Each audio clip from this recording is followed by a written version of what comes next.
Les princesses, bonjour. Alors nous voici arrivés à un nouveau livre, le livre de Shemot. Bezrat Hashem, toute la journée d'aujourd'hui, c'est la Iloula de Rambam Maimon Ben Maimon.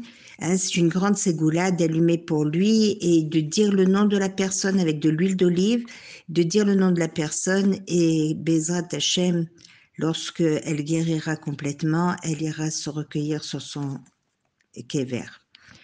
Alors, Bezrat Hashem, ce Shabbat sera donc le Shabbat Shemot et sera le Shabbat où l'on va bénir, Shabbat Mevarer, le mois de Shevat. C'est ce mois, le 11e mois, qui a d'ailleurs un lien avec le Mashiach, puisque tous les rois descendent de Yehuda ainsi que le Mashiach. Voilà.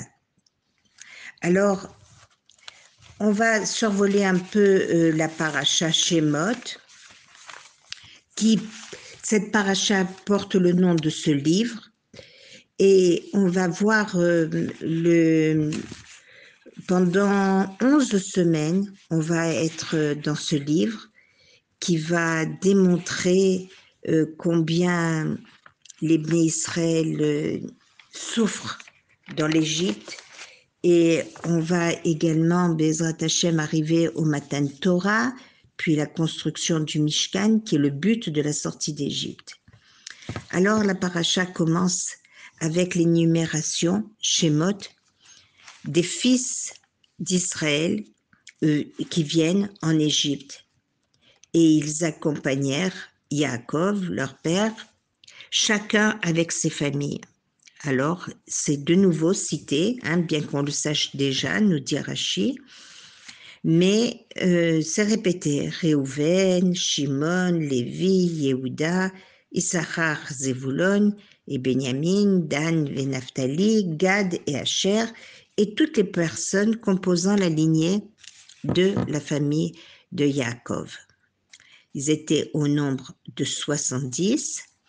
On dit que Yosef était déjà en Égypte, mais il est mentionné qu'il fait partie, il restera juste, nous apprendra sa grandeur. Rashi revient et nous dit qu'il fait partie intégrante de cette famille. Yosef mourut, ainsi que tous ses frères, ainsi que toute cette génération. Or, les Bnei Israël étaient devenus prodigieusement nombreux et ils remplissaient la contrée. Ils surpassent, dominent les Égyptiens qui se sentent menacés par cette croissance et voilà qu'un nouveau roi s'éleva sur l'Égypte et il demande qu'on les accable de la beurre, de rude besogne et des corvées. Et donc, c'est comme ça qu'ils bâtirent pour Paro, Pitom vers Ramsès, qui était construit sur des sables mouvants, et le nouveau roi était bien au courant de ce fait, rendant la vie amère. Tout ce qu'il construisait dans la journée disparaissait la nuit suivante. Par des travaux pénibles, l'argile, les briques, corvées rurales et d'autres labeurs qu'ils leur imposèrent tyranniquement. Le roi d'Égypte, alors évidemment c'est le premier exil qui démarre, des jours d'une intensité, des jours sombres. Et à la minute où démarre un exil, évidemment, la Géoula pointe, Bezrat Hashem. Puis voilà que le roi d'Égypte s'adresse aux sages-femmes. Alors évidemment, pendant toute cette paracha, on va pas dire des noms. On va dire les sages-femmes, on va dire le père du bébé, la mère du bébé, la sœur du bébé, on va dire la fille du roi. Les noms ne sont pas mentionnés. Nous, évidemment, on les connaît, et c'est pour ça que je les cite. Mais bien que cette paracha s'appelle Shemot, les noms, les noms n'y figurent pas. Alors, le roi d'Égypte s'adresse aux sages-femmes hébreuses, Yochevet et Myriam, dont il changea leur nom en Shifra et Poua. Tant qu'elles avaient un prénom hébraïque, Paro savait que cela influerait sur elles et qu'elles refuseraient de coopérer pour lutter et tuer les nouveau-nés de Am Israël. Alors évidemment, c'est pas dit Am Israël, mais pour ce peuple. Il a donc changé leur prénom, espérant que leur bonne conscience en serait amoindrie. Mais ce ne fut pas le cas. Alors, ceci dit, cela nous apprend l'importance du nom hébraïque, ce qui contribua à la Géoula. Hein, c'est ce qui nous a fait monter, qui nous a fait sortir, qui nous a amené à la Géoula, parce qu'il n'y avait pas eu Shinui Shem. Les noms n'avaient pas été changés, ils avaient gardé leur nom hébraïque. Ils décidèrent de tuer les mâles pour que le libérateur soit noyé par l'eau, convaincus que Hachem ne pourra pas les punir par l'eau. Après la promesse faite à la fin du Maboul du déluge. Le jour où Moshe est né, les astrologues ont prévu sa naissance et Paro, apeuré, a alors ordonné de jeter au Nil même les garçons égyptiens. Tous les nouveau-nés mâles étaient jetés dans le Nil. Mais voilà, personne ne peut contrer la volonté d'Hachem. Et donc, Bithia, entendant un bébé pleurer, elle va envoyer ses servantes n'y arriveront pas, elle va tendre le bras pour y arriver, son bras va s'allonger, et c'est ainsi qu'un grand miracle est arrivé. Elle qui était lépreuse, à la minute où elle posa sa main sur le berceau, elle guérit complètement. D'où elle nomma Moshe, d'un nom égyptien, qui veut dire ou l'eau ou un fils. Et en hébreu, ce même mot, Moshe, ça veut dire tirer de quelque chose, des eaux. Mais ça veut aussi dire qu'il en sauvera d'autres. Alors Bithia, voyant que le bébé refusait de boire le lait d'une nourrice égyptienne, sa sœur, donc Myriam, lui proposa une nourrice du Ham Israël.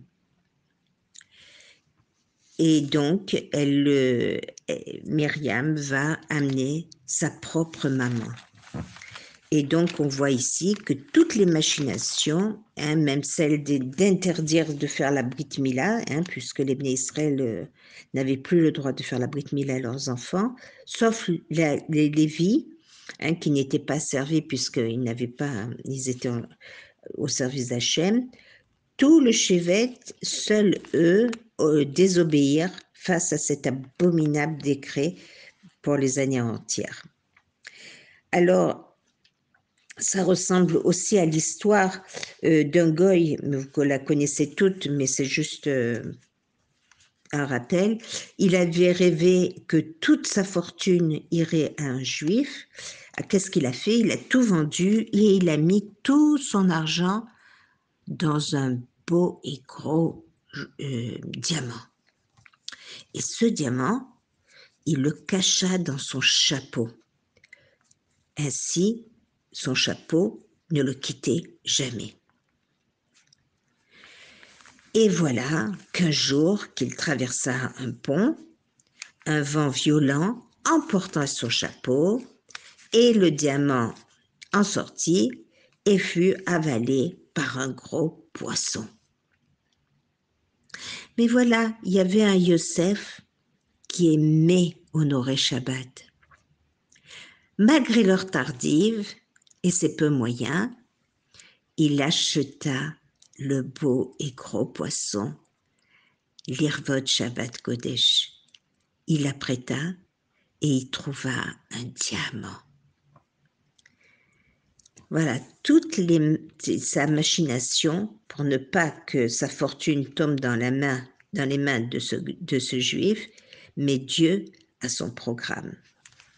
Alors, pour imaginer un peu cette paracha, je voudrais vous raconter une histoire qui s'est réellement passée. Écoutez. Un jeune homme de Bnei Brak, plein de Yirat Shamaïm, travaillait avec un des amis qui était Chiloni, comme on dit. Il lui demanda de venir écouter son rave. Tu vas voir combien ça va te changer ta vie. Oh, ce ne sont que des sipours de saftot. Non, je viens pas, non. Mais viens prendre une bracha alors, seulement une bracha. Et voilà que notre ami de Bnei Brak essaya de convaincre son ami Chiloni pendant 4 ans. Comme ça, ensemble, il accepte enfin de venir voir le rave de son ami. Le rave le bénit et il commença son shiur du jour. Par ceci, nous sommes dans la paracha Shemot qui mentionne que Moshe, à 20 ans, Moshe Rabbeinu, a tué un Égyptien. Il regarda à droite et à gauche pour voir s'il y aura quelqu'un qui va se convertir dans sa descendance ou quelqu'un qui mériterait de faire teshuva. Alors, comme ce n'était pas le cas, qu'il n'y avait aucun mérite, il dit le nom d'Hachem, Shem Meforash, et l'Égyptien mourut. Il regardait à droite et à gauche, ayant été élevé comme dans le palais de Paro. Il réfléchissa. Suis-je égyptien ou suis-je juif? Car il savait qu'il était le fils d'Amram. C'est ce qu'il choisit. Il tua l'Égyptien qui était en lui. Le lendemain, il voit 2 juifs, Dathan et Aviram, un qui lève la main sur l'autre, alors que la Torah appelle à rachat celui qui ose lever la main sur un autre juif. Moshe le lui reproche, « Veux-tu le taper ?» Et l'autre de lui répondre, « Tu veux me tuer comme tu as tué l'Égyptien hier ?» Et le dénonça à Paro, qui décida de le pendre. On lui mit la corde au cou et le cou se transforma comme du marbre qui trancha la corde. Moshe en profita pour se sauver. Dieu avait fait pour lui un ness. Et Moshe s'enfuit à Médian. Sur place,